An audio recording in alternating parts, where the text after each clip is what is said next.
చెప్పుకుంటూ మా వాడు మంచివాడేనండి, మొన్న కోళ్ళు వచ్చినప్పటి నుంచే వీడు బుద్ధి మారుకు. అబ్బాయి ఎంత ద్వేషమో ఈ అత్తగారి కోళ్ళ మీద. వాళ్ళు అడుగొట్టాక పైగా సామెత చెబుతుంది వెంటనే, గొడ్డొచ్చిన వేళ బిడ్డొచ్చిన వేళ. ఆ సామెత వాడేది ఎక్కడమ్మా?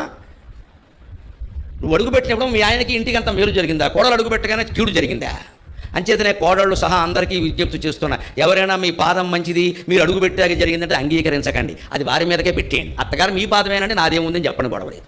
రేపు పొద్దున మామగారు వెళ్ళిపోయినా కూడా మీ పాదమే అని చెప్పచ్చు. అత్తగారు పొగుడుతారు మరి కోడలు రాగానే, నువ్వు అడుగు పెట్టాక శుభం జరిగింది. మరి అమాయకపు కోడలు, మా అత్తగారికి నేనంటే ఎంత ఇష్టం, నేను అడుగు పెట్టాకే మా మామగారికి ప్రమోషన్ వచ్చిందని చెప్పింది. పాపం వీరమ్మాయి ఆనందిస్తుంది. 4 రోజులకు మామగారు పోయాడు అనుకో, ఇది కూడా ఈ పాదమే మరి.